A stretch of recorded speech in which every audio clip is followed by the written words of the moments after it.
Okay.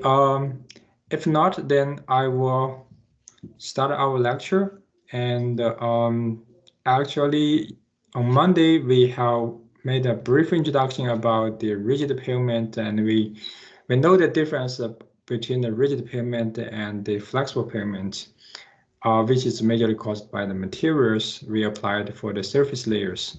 For the rigid pavement, we are usually apply the PCC slabs. And the load distribution of the rigid pavement is very different, and the flexible pavement are very different. Also, the distresses applied to different type of the pavements will also be very different. Basically, there will be some factors. Hello.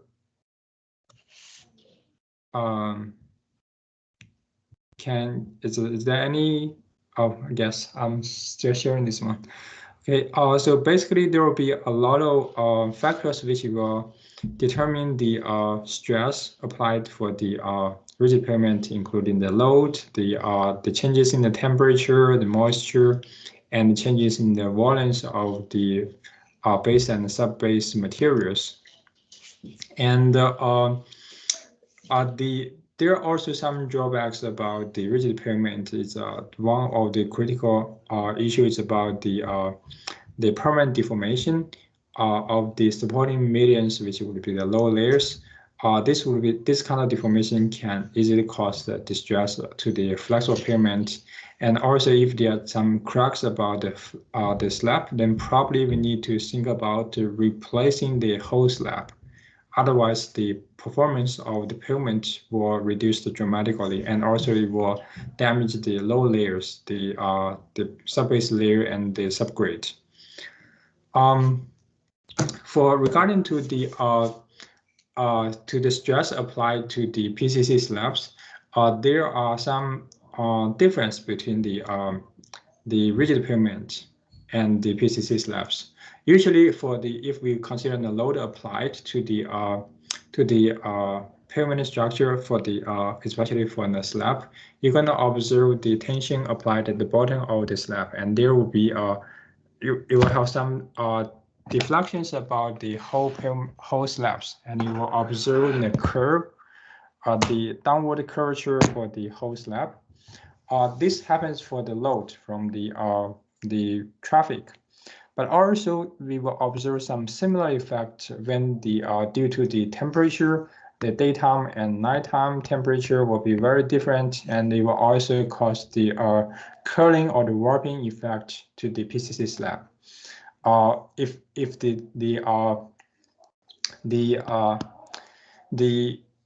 the moisture content is changing, like we have experienced any rainfall, or if there's some snowing or freezing conditions, you will also observe different curling and warping stress applied to the PCC slab. That's also the one of the most significant difference we want to identify for the rigid pavement. In addition, due to the temperatures, you may observe the changes about the volumes of the PCC slab, and this kind of volumetric changes will also create some stress to the slab itself and also to their nearby slabs. So that's the typical stress we have to consider for the PCC slab in the rigid pavement. And in addition to the distress, there will be multiple types of the distress. It could be the load-related distress, such as the fatigue cracking, including the bottom-up and top-down cracking, and it could also be the faulty at the joint locations, and also it could be something about the punch-out issues, where the one part of the PC slab will be totally fall out from the whole slab. So this will all be related to the load applied to the PCC slab. And also there will be some temperature-related distress. For the low temperature, usually we're going to observe the mid-slab cracking. For the high temperature, you probably will observe the joint or the crack distress. And similarly, you can observe some other moisture-related distress, like the mud pumping, decracking. We have introduced some of them in the previous lectures. So I will not go through them in details. Here, just give you a list about the potential distress. These two figures shows the load-related fatigue cracking. In the figure on top of that, you can see the crack could be occurred at the bottom of the PCC slab and then gradually propagate to the surface of the pavement structure.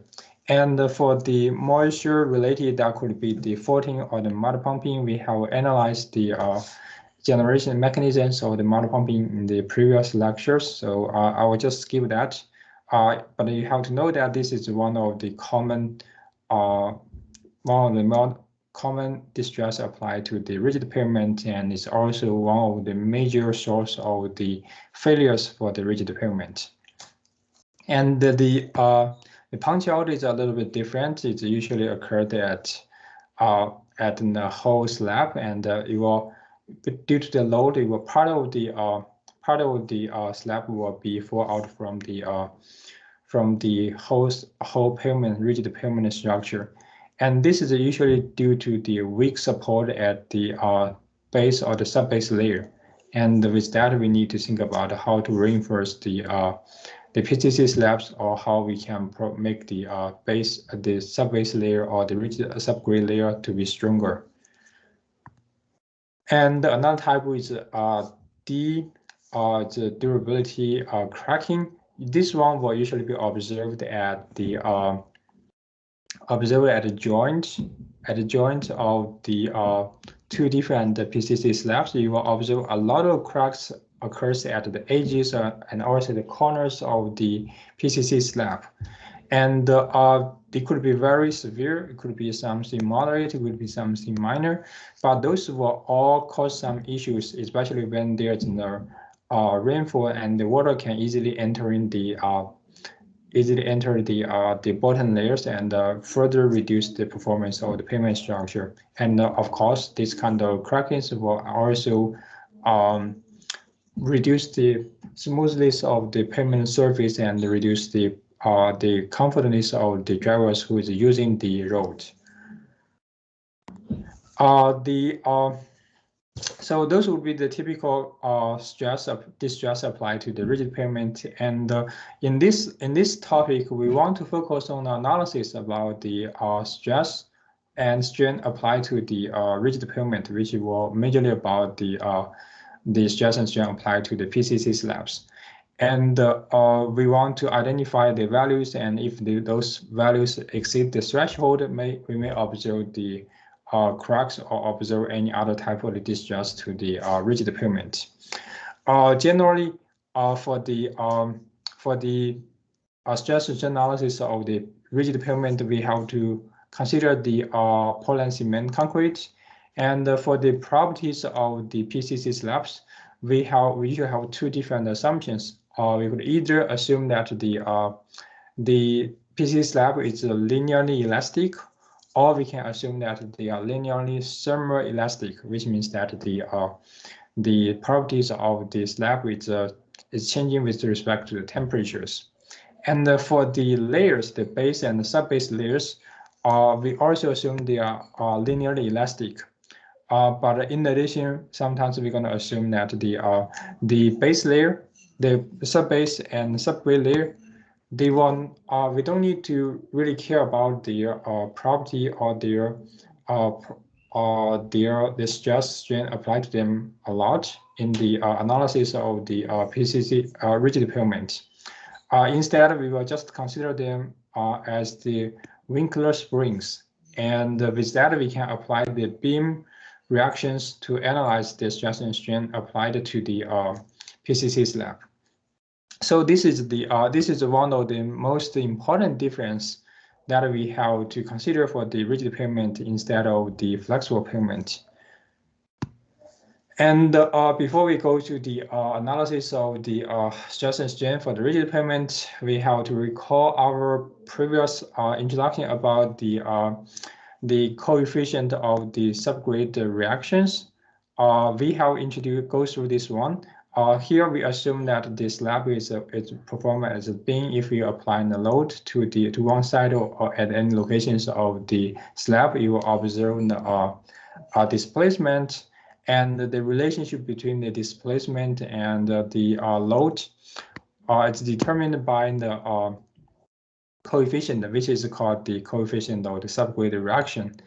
And we have already went through this one previously, so I'll not go through the details. Also for the estimations of the K values, we can apply the plate load test, where we can estimate the in-situ stiffness of the subgrade and subbase and subgrade. And with that, we can find out the value at any specific location in the field where we want to conduct the construction of the rigid pavement. And another thing we want to think about is the relationship between the coefficient of subgrade reaction and the elastic modulus, which would be little k and the capital E, or it could be related to the resilient modulus. We have introduced this relationship about the stress, the maximum deflection applied at the flexible pavement and the rigid pavement in the previous lecture, and we have found out we can actually calculate the stress applied to the rigid plate, which could be determined by this equation, and we also can estimate the deflection caused by this stress, caused by this load to the rigid plate. And in the previous lectures, we found out the formula to show the relationship to calculate the maximum deflection at the surface of the subgrade with this formula. And this one will actually give you some sense about what's the relationship between the coefficient of subgrade reaction and the elastic modulus. So I'm going to just, so for now, we can then go back to check the definition of the coefficient of the subgrade reaction. So usually the definition is P divided by the deflection or the displacement. And with that, you can easily identify the value of K is a function of capital E, but it's also determined by the Poisson's ratio and the radius of the contact area. So it's highly related to the actual load applied to the plate. And usually we can measure the value of K with the plate load test, but this one is in the real world construction, it would be very difficult to utilize them because the value of K is not in the soil property; it's actually in one property related to the load, and also the depending on the contact areas. The value if you go back to check the previous equation, you can find out the value of K is a function of the width or the shape of the load area, which would be the variable A in that formula. The position within the slab, where it's also related to where the load is applied. Is it applied in the middle of the slab, or it's applied at the edges of the slab, and so on. And also depending on the time. So at different times, the value of K will be very different. So that's also the reason to bring the difficulty for us to use the coefficient of subgrade reaction for the analysis of the stress and strain for the PCC slabs. And also, as we mentioned, that this one can be measured with the plate load test, and it's in the function of the plate size. Usually we're going to select the standard diameters of the plate that will be around 30 inches. And here we have some typical values about the coefficient of the subgrade reaction K for different type of the materials. If we have the loose sand, you will observe the the ranges of K is between 4,800 to 16,000, and if you increase the fine contents, the fine particles, you will observe that the value of K will also increase. So this means that with high values of the K, we will observe larger deformations from the subgrade, which means that the subgrade will be weaker to support the load from the PCC slab. And as I just mentioned previously, we can consider all the subbase and subgrade layers as the springs. So with that, we can actually apply considering the beam reactions for the PCC slab when we analyze the stress and strain. And here this is a very brief review about the beam equations we applied for the load applied once you have load applied to the beam with the roller support, with the pin support. And I will not go through the details about the derivations of these equations. You should learn this in your previous class about the statics. Basically, you can find out the relationship between the stress applied pressure, applied load with respect to the deflection, and it's also the function about the capital E, which would be the modulus of the subgrade, the modulus of the elasticity. And if we consider the beam on the WINKLER foundation, then we can actually find out in the relationship equation to a very high order partial differential equation to find out the relationship between the value of the deflection and the pressure applied to the beam. So this is the one comes from the previous beam equations. And if we go to think about that, the beam is in a very large one. The slab is very large and it has infinite dimensions. Then we can have the general equations to describe the stress of the deflection at any locations at any point x and y with respect to the load applied at the specific location x and y. So this is the equation from the previous one, comes from the previous relationship, but here we have the specific bending stiffness. So a capital D. Remember, a capital D here is not in the slab thickness. It's in the function of the elastic modulus and the Poisson's ratio and the thickness of the PCC slab. So here H is the letter H is the thickness of the PCC slab, and the Q is the distributed load, K is the modulus of the subgrade reaction.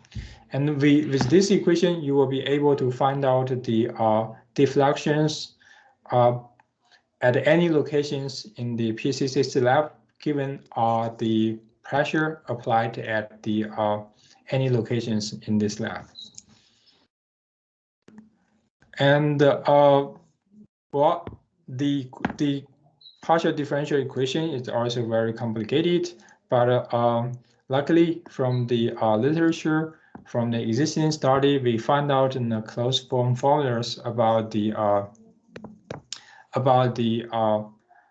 values of the deflection at the position at any location of R. R would be represented distance from the point you are interested to the load of the contact, and this equation shows the formula for to calculate the value of the deflection at any location in the PCC slab.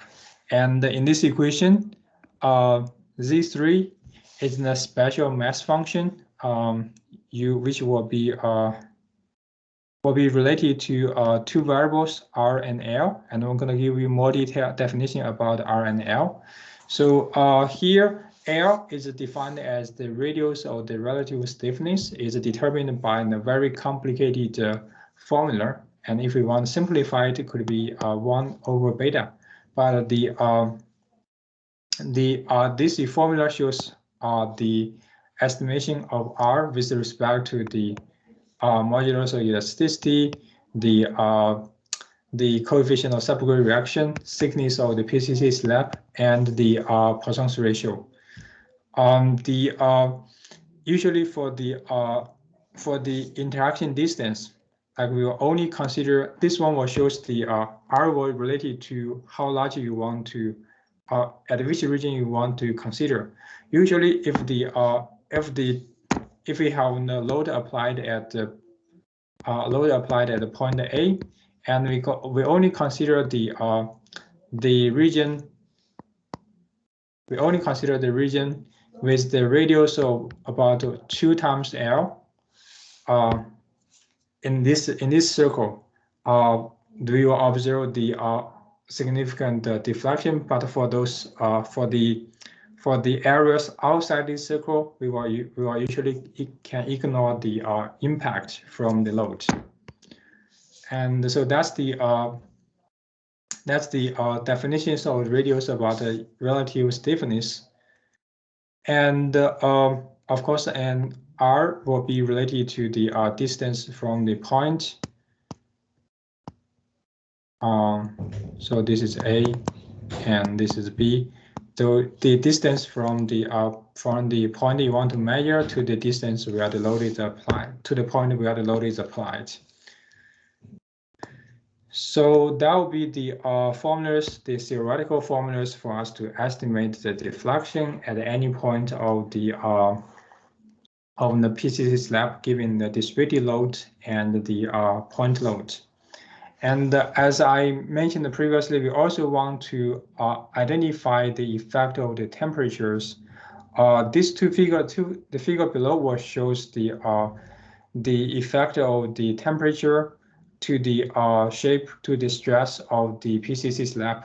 In the daytime, usually the temperature at the surface would be high, and at the bottom of the PCC slab would be low. And due to the expansion caused by the high temperature, you will observe the curling effect for the PCC slab, and you will have some tensions on the top and contractions at the bottom. But at night, the temperature at the top will be very low, and at the bottom will be relatively high, but not as high as the daytime. With that, you will observe the contraction at the due to the contraction at low temperature. You will observe the contraction for pressure stress at the surface of the slab and the tension at the bottom of the slab. So that's the effect of the temperature applied to the PCC slab, and you will observe the curling effect to the slab. And the magnitude of the curling stress will be related to the properties of the slab, including the thickness, Poisson's ratio, and the strength of the slab, which will be related to the modulus of the elasticity. And another thing that we have to, well, here we will have more detailed analysis about the curling effect, and you will actually observe the due to the load applied to the PCC slab at the daytime, you will find that the load will actually can certainly reduce the curling effect at the daytime if the tile is located at the center of the slab. At nighttime, if the tile is located at the edges of the slab, then it can also help you to reduce the curling effect, and it will try to make the gradually smooth the curve. by applying the load to the slab.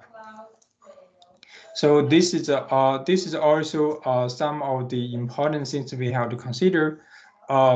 Even though at daytime you are able to remove this slab, make the curling factor smaller, but you will actually can possibly cause a larger stress, deflections, or strains to the slab in the center. So it can easily create some crackings at the center of the slab. At nighttime, if we apply the load at the bottom, and also it could be easily cause some cracks at the side, at the edges of the slab, or even cause the punch out distress to the PCC slab. So those would be two different issues we have to consider at the daytime and nighttime for the load applied to the PCC slab. And here we will have more detailed analysis about the thermal strains from the for the PCC slab, and usually we can estimate the strain can be considered the thermal strain can be considered as the function of the temperature changes. In this equation, alpha is the coefficient of the thermal expansion, and the delta T is the temperature difference at the top and bottom of the slab, so T1 and T2. So delta T would be T2 minus T1. And the thermal stress, the thermal strain or thermal stress is related to the slab stiffness and also the foundation stiffness. So those both of them will determine how much the stress that is applied to the slab. So let's see how we can estimate the thermal stress theoretically. Here we will only consider a slab with infinite dimension. This will help us to simplify the analysis without considering the interactions to the nearby slabs. And this only applied to the limited situations with a full slab restraint and full thermal stress. So we will consider at the x directions, we can find out the stress, the thermal stress by with the equation here.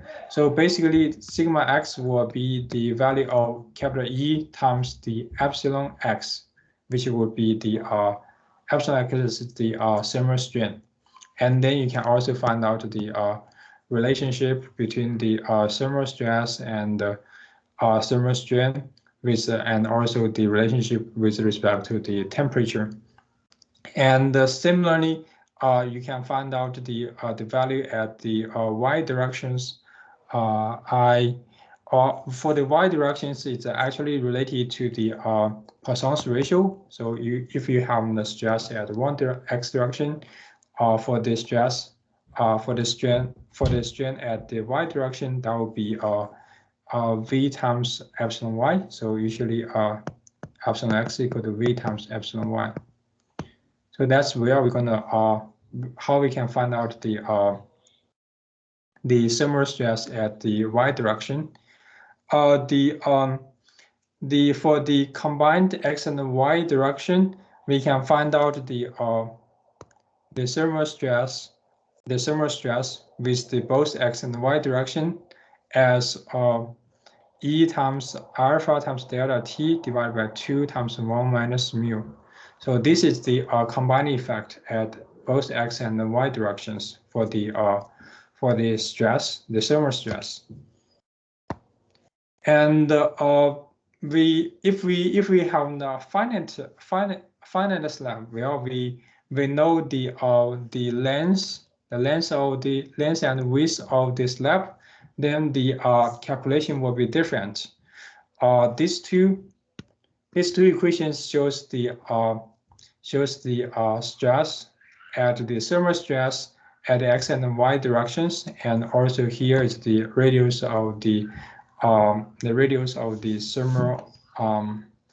the radius of relative stiffness from the previous slides. And in this equation, Cx and Cy will be the correction factor for the finite slab, it will be a little bit different from the infinite slabs. The values of the Cx and Cy could be determined by this graph. You need to find out the ratio between capital L and little l to identify the value of C. So if you know the value of Lx and you calculate the radius of the relative stiffness, then you can find out the value of Cx. And similarly, if you have Ly and the little l, you can find out the value of Cy. And then using these two coefficients to calculate the stress at both x and y directions. Typically, for the temperature gradient, we will consider the changes of the temperature will be 2.5 to 3.5 degrees Fahrenheit at every inch. If we with the higher depths, this indicates that the changes in the temperature will be larger. And also at night, this kind of value would be reduced to half, which would be around 1.2 to 1.8 degree at night. And but in reality, for the real world construction, you need to do some field measurement to see how the temperature is changing at different depths of the pavement structure. So with this coefficient, you can identify the value of delta T for the PCC slab. And here I will just give you one simple example about how to apply the how to calculate the thermal stress with the finite slab. And in this problem, we have the concrete slab with the length of 25 feet, the width of 12 feet, and the thickness of 8 inches, and they have the temperature difference around 20 degrees Fahrenheit. And we assume that the coefficient of subgrade reaction is 200 psi, and alpha T, the coefficient, the thermal coefficient will be 5 times 10 to the power of -6, and the capital E is 4 times 10 to the power 6 psi for the PCC slab, and we want to find out the maximum curling stress of the slab. So to do that, we need to we first need to find out the value of the Cx and Cy in order for you to calculate the stress. And we know that to calculate Cx and Cy, we have to find out the value of Lx divided by L, Ly divided by L. And L is the radius of the stiffness. So L equal to capital E times H cube and divided by 12 times 1 minus V squared times K to the power of 0.25. And we know the value of E as 4 times 10 to the power 6. We know the value of H is 8 inches. And we also know the value of mu, the V, that is 0.15 square, and the value of K is 200 and to the power of 0.25, which will give you the value of the radius of the relative stiffness as 30.75 inches. And then we can get the value of Cx based on the value of Lx divided by letter L. So Lx is the length of the slab, which is if we go back to check the assumption, the length is 25 feet. 25 represent 300 inches. And the L is 30.75 inch. So we get the value as 9.81. And if we go to check the graph here for 9.81, the value of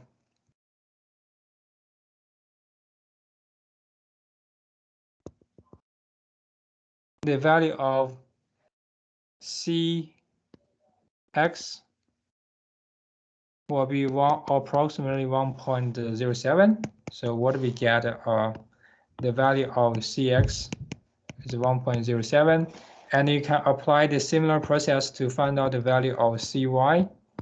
So we need to find out the ratio of Ly divided by L, little l, and we know the width of the width of the slab is 12 feet, which will be the 144 inches, and divided by 30.75 inches.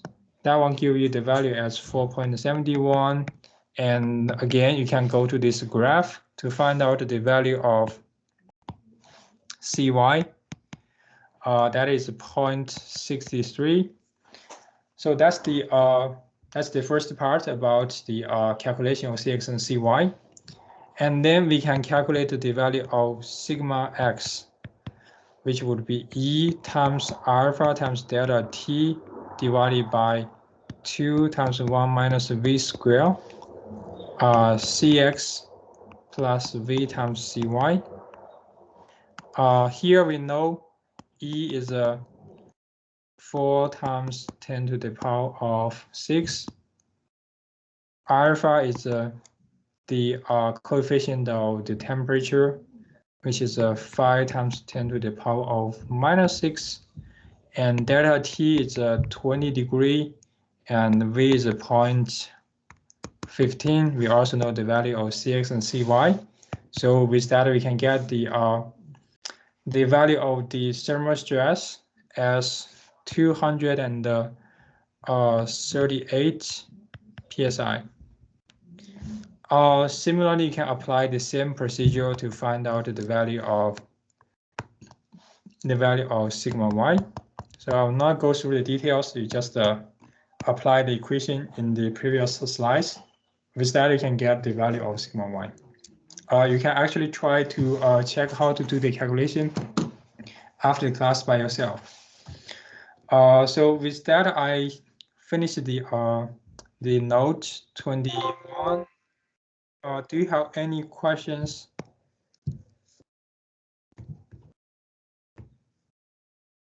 Okay. If no, I will jump to the next one about we'll try to finish the rest about the impact of the moisture to the stress and strain of the PCC slab. So here we are. Let me try to. The moisture will actually have a very similar effect as the temperature at the drier situation. If the surface is drier, it will be very similar to the case. It will be very similar to the night situation, and you will have the curving upwards, and if the surface is wetter, you will observe the warping effect downwards. So it will be similar to the situation at the daytime. So this indicates that we can apply the similar procedure to analyze the stress from the moisture contents. And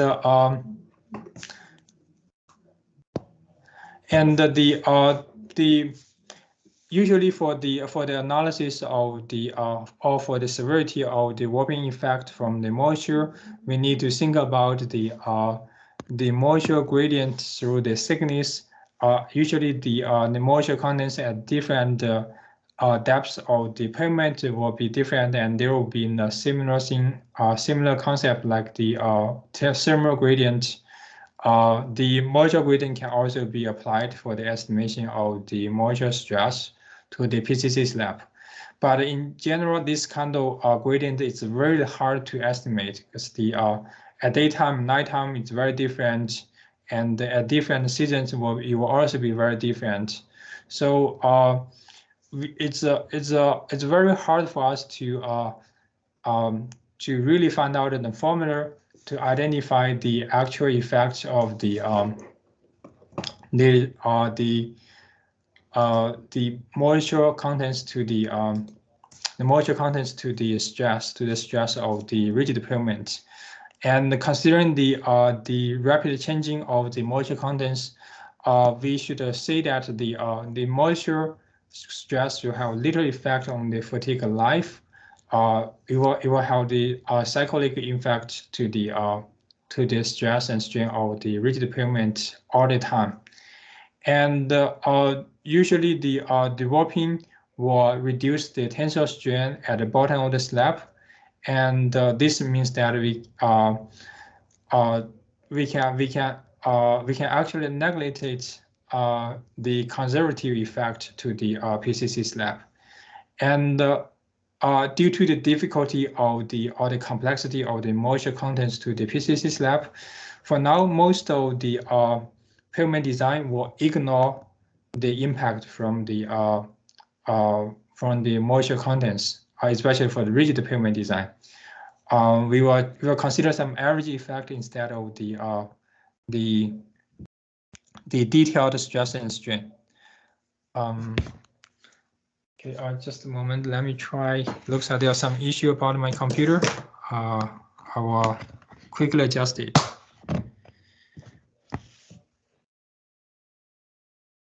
Okay, and this figure can actually shows what happens at the what are going to happen at the different temperatures and different moisture contents.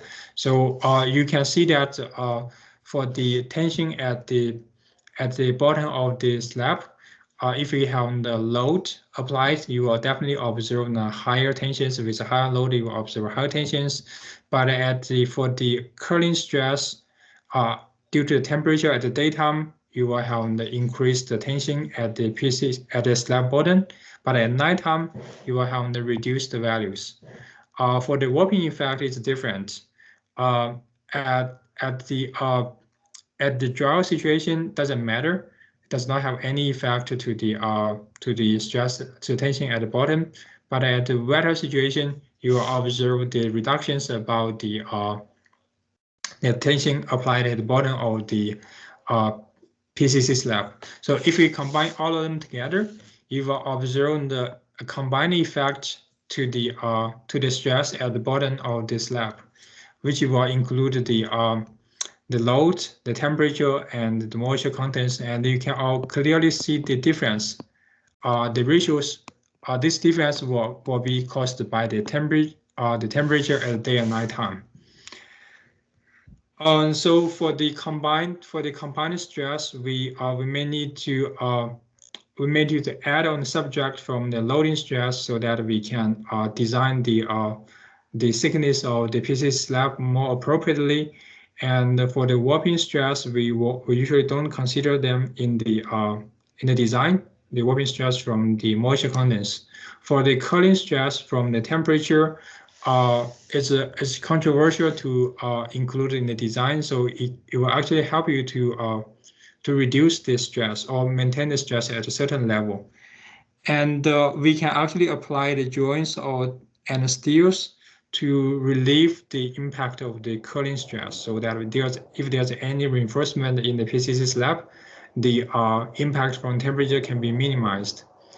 And also, when we apply the fatigue principle for the design, usually it's not quite practical to combine the loading and the curling stress. So in the design with the concern of the fatigue analysis, we will ignore the curling stress from the temperature.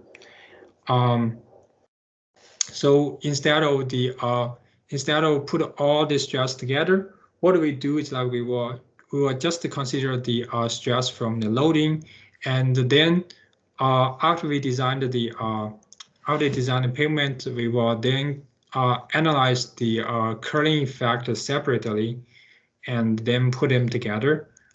This is the more reasonable way for us to reduce the complexity of the analysis and design of the pavement structure. So that would be all the stress could be applied to the rigid pavement. We have the load, we have the curling stress from the temperature, we have the warping stress from the moisture contents. And next, what we do is that we're going to try to do the calculation about the stress at the rigid pavement.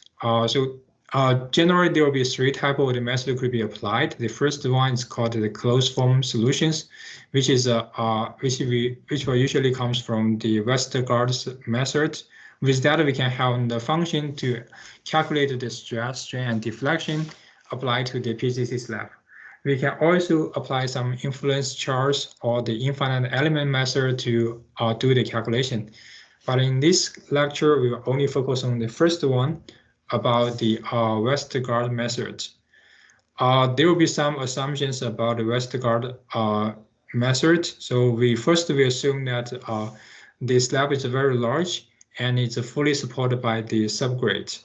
And this means that we will only consider the WINKLER spring effect. And we also assume that the slab is homogeneous, isotropic, and elastic, which means that the properties of the slab is uniform at all locations. In addition, we assume that the slab has a uniform cross-section area. So the thickness will always be the same, the width, the width, and the length will be constant. It's kind of the rectangle PCC slab. And the slab has also we assume that the force on the slab surface are normal to the surface. It's just some regular force, not some or it could be the circular load, or it could be the rectangular load. And we also do ignore the analysis of the shear or the frictional force applied to the stress.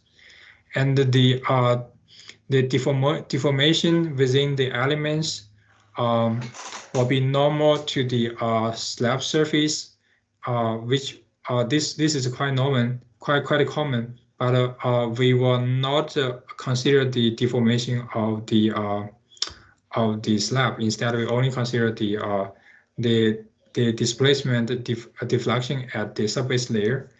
And for the shear deformation, we will also ignore it. And so for the WESTERGAARD equation can be applied for the single wheel load at some specific locations. So this is kind of a simplified situation. For the WESTERGAARD analysis, there will be three different types of the load could be analyzed. I will try to reserve this one for the next lecture, and probably will give you some examples about how to use KANDE pave to analyze the corner, edge, and interior load from the WESTERGAARD and compare it with the WESTERGAARD analysis. So I guess I have run out of time. So with that, I will stop the lecture today, and we will continue the lecture tomorrow to finish the rest of these pages and also introduce the KANDE pave software. Okay, so I think that will be all. Do you have any questions? Okay, if you don't have any questions, I will just close the meeting. And just a reminder, it's better for you to install the KANDE pave software before you start lecture tomorrow. Okay, I think that's all. Thank you very much for your attention, and I will see you tomorrow.